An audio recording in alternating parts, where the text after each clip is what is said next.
Welcome to Parallel Universe. Just days ago he posted a video of himself performing for his fans, smiling, grateful, still completely in love with the music that had defined 86 extraordinary years. The caption read simply, "Good times, good music, and good friends. That has always been my philosophy." On February 27, 2026, Neil Sedaka passed away.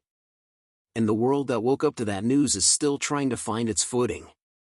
Neil Sedaka was born on March 13, 1939, in Brighton Beach, Brooklyn, New York, the son of a taxi driver whose family scraped together everything they had to buy a second-hand upright piano after his teacher sent a note home saying this boy had something special. That piano changed everything.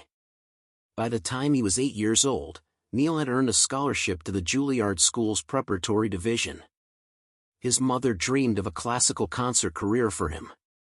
Neil had other ideas, and in 1957 he walked into a recording studio and never looked back.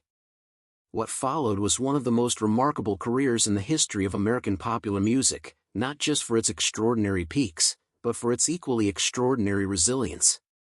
"Oh Carol. Calendar Girl. Happy Birthday Sweet 16. Breaking Up is Hard to Do," a song so enduring he recorded it twice and charted with both versions across 2 different decades.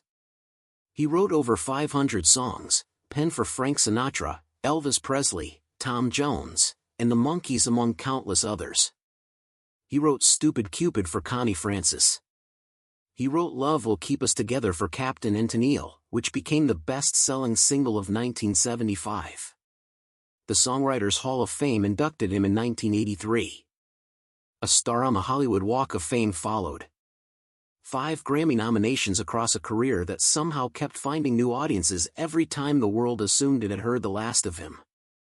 In his final years, Neil Sedaka remained remarkably present, performing intimate concerts, engaging warmly with fans on social media, and signing a new deal with Primary Wave in 2024 to reintroduce his catalog to streaming platforms.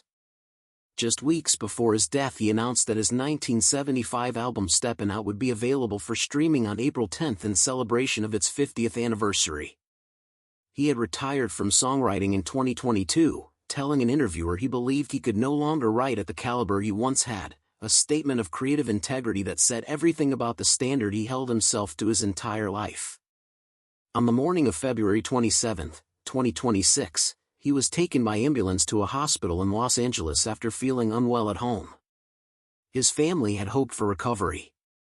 By that evening, he was gone. His family's statement to the world was as simple and as complete as one of his own melodies. They called him a true rock and roll legend, an inspiration to millions, but most importantly, an incredible human being.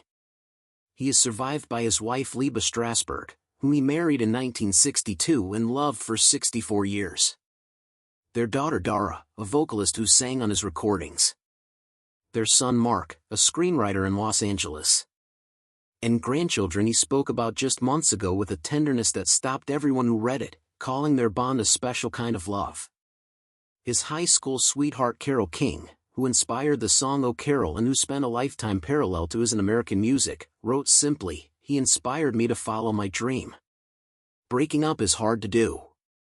Neil Sedaka wrote that line when he was 22 years old and the world has been singing it back to him ever since. Today, saying goodbye to the man who wrote it is harder still. But the music, every last note of it, remains exactly where he left it. Waiting patiently, as it always has, for anyone who needs it. And that is not a tragic ending. That is a gift. That is a legacy. That is Neil Sedaka.